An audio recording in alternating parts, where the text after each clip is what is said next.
Suspense.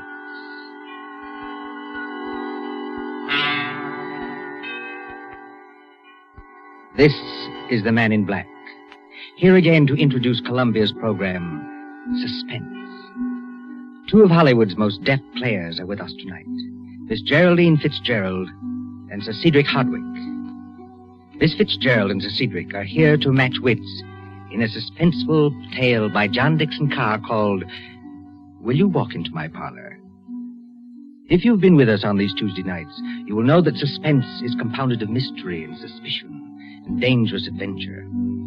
In this series are tales calculated to intrigue you, to stir your nerves, to offer you a precarious situation, and then withhold the solution until the last possible moment.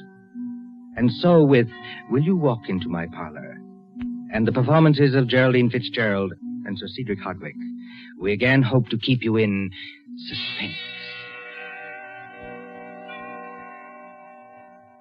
Just how far does any man trust his wife, or his fiancée either, for that matter?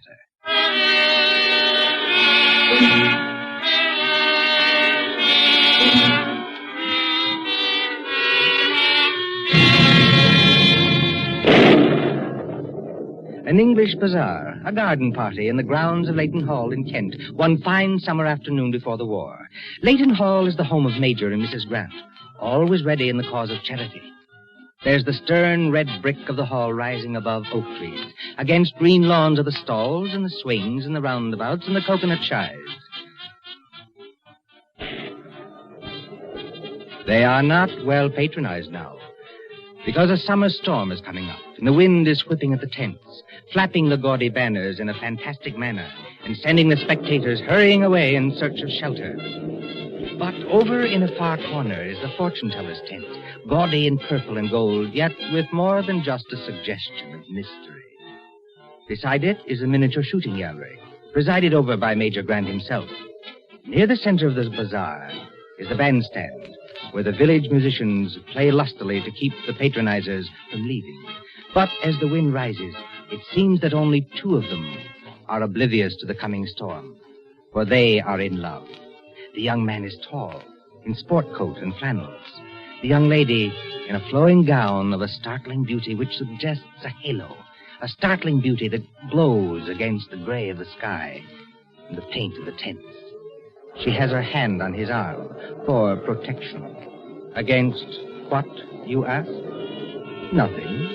Just for protection. Philip, darling, I want to get my fortune told before we leave. Mary, the wind, I'm sure, is going to pour any minute. It won't take long. We'll beat the storm. Wait and see. I hate to drag you away from the match, but I do want to visit him. You don't believe in that rubbish, do you, Mary? No, I don't suppose I do. But I never can resist getting my fortune told. Well, I suppose it's a woman's prerogative. And they say this man is awfully good. They say it's marvelous how he can tell you all about yourself. But you know that already, don't you? Oh, Phil, darling, please don't be so unimaginative. All right, Mary, I'll be good.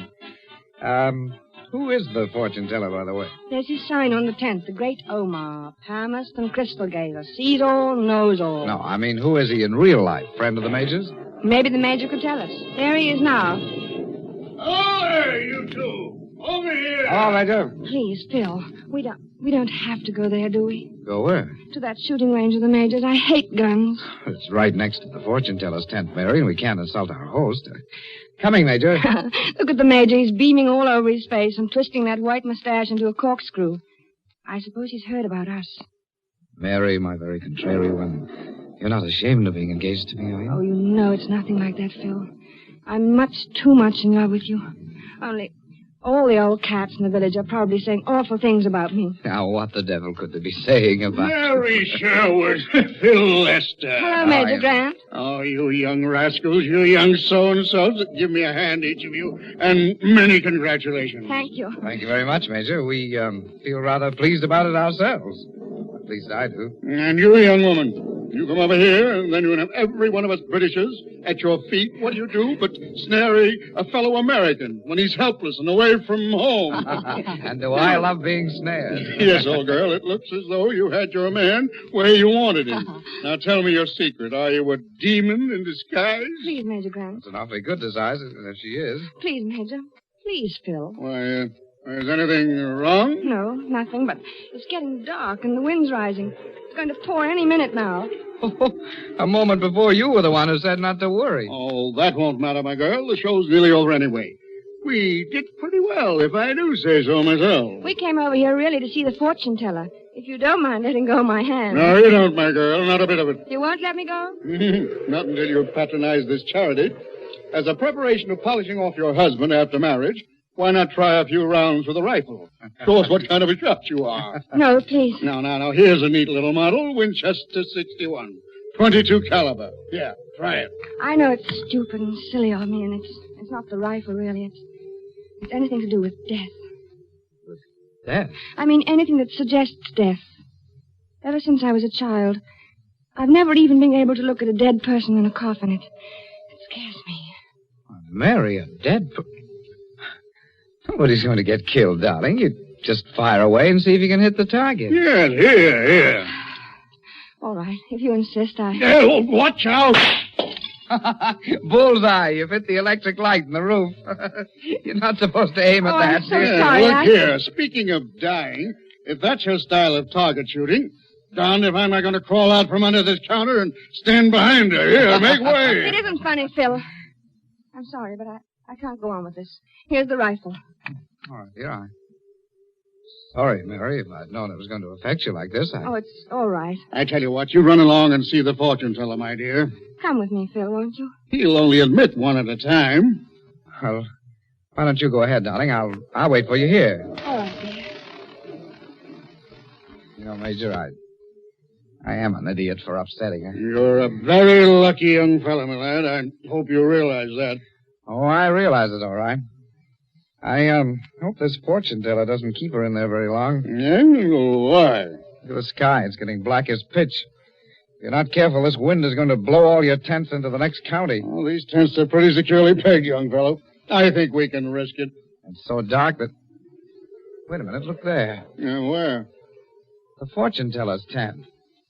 He's got a light inside, and you can see his shadow against the tent. It's like a shadow screen. Look, sir. There's Mary going in. Now she's sitting down across the table from him. I say, young fellow, do you happen to know who the fortune teller really is? No, as a matter of fact, I was going to ask you. Well, I'll tell you a little secret. He's a detective inspector from Scotland Yard. A what? A detective inspector from Scotland Yard. He came down here on business, forged half-crowns or something. So the chief constable and I asked him to be our fortune teller. He's one of these glittering-eyed blokes, and in a turban with brown paint on his face. Does he know anything about palmistry? No, but he knows a lot about human nature. That, my lad, is Inspector Brandon. He's a specialist in poison cases. They say he never forgets a face. Wait a minute.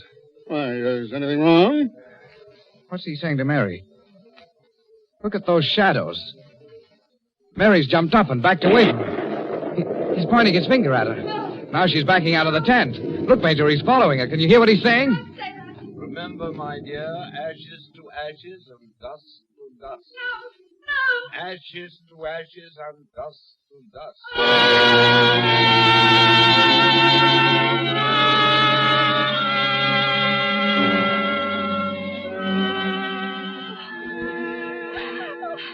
Mary, darling, get hold of yourself.